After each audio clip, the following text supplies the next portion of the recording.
In our episode on liminal spaces, we talked about the ways that modern games use your data to personalize your experience. The examples we used, like getting emails from your in-game characters, or the AI taking over a friend's avatar, those would not be possible without today's connected technology. Today, we're going to talk about how modern games use your data in other ways that are a bit less obvious or noticeable, but no less important for gaming's future. And to help, we've gotten some writing assistance from Joe Newman, Privacy and Consumer Protection Counsel at EA. And disclaimer, these are all Joe's opinions, not formal legal advice, and this does not necessarily represent the views or practices of EA. Cool? Okay. Also, say hi to Maki. He's doing the art for us this week, and he's great.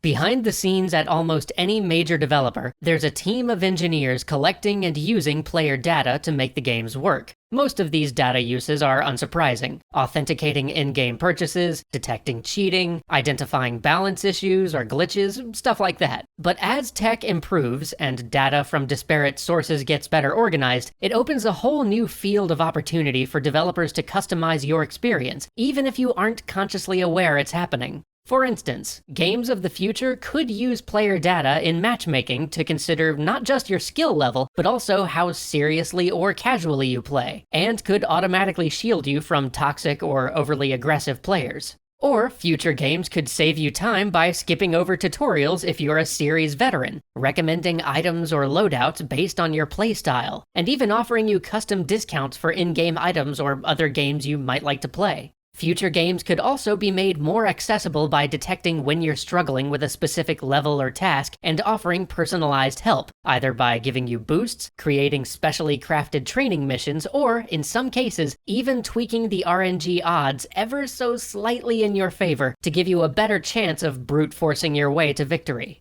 Through personalization, games of tomorrow will be smarter, more streamlined, and ultimately more fun. But there is a flip side to this. In today's microtransaction-heavy industry where every new feature must be justified with a bump in revenue, there's definitely the risk that players are going to be taken advantage of, that they'll be pestered with overly aggressive or invasive ads, or that their personal data will be used to make their experience less fun, all in the service of making a few extra bucks. So one might reasonably ask, is all of that legal?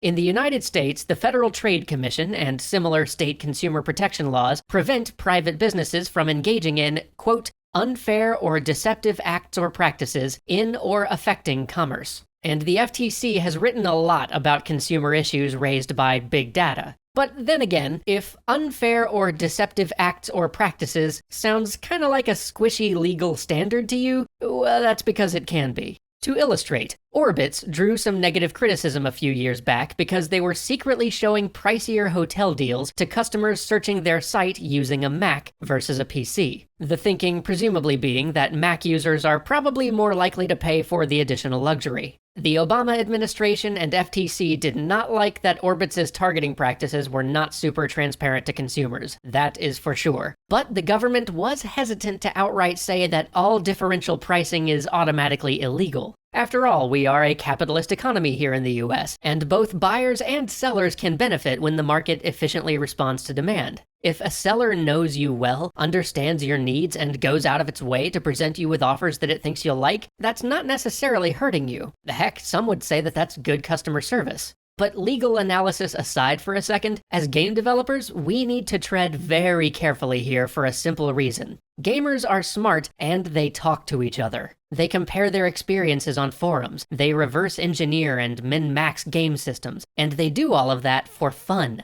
Imagine that Orbitz scenario taking place in the gaming world. Imagine a game where the in-game shop charges you just a little bit more if you're on an iPhone than if you're on an Android device. Or imagine a game that bumps up its prices if it recognizes you as somebody who spends a lot in its store. Or imagine that the game detects that you've been collecting all the pieces to build a specific set of armor, and you only need just one more piece of adamant to make it. And then suddenly you notice that, for some reason, adamant costs more in your in-game shop than in your friend's. Players will catch on to stuff like that, and if they think they are being cheated, they will turn on you hard.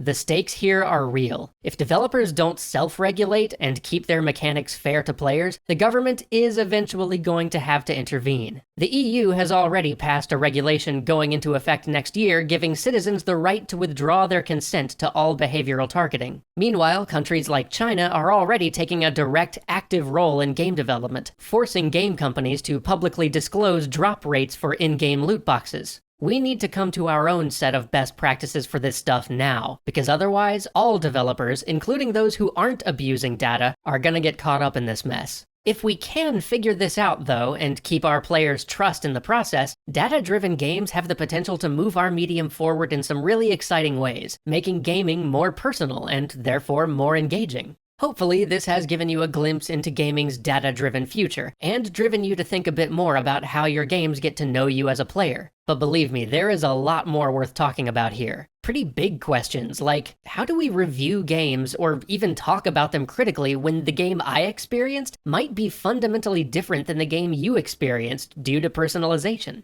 Or, as a developer, what responsibility do I have to avoid exposing players to content that I know would be outside their personal comfort zone? And if we do take steps like that, do we risk fracturing our game's community into disparate bubbles, each experiencing different versions of our game?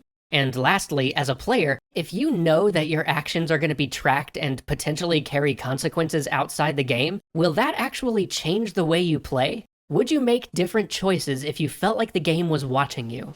As you can see, we have just barely scratched the surface on this. Maybe we'll come back to it another time. Until then, share your thoughts on these questions below. Thank you again to Maki and Joe for their help today, and we will see you next week.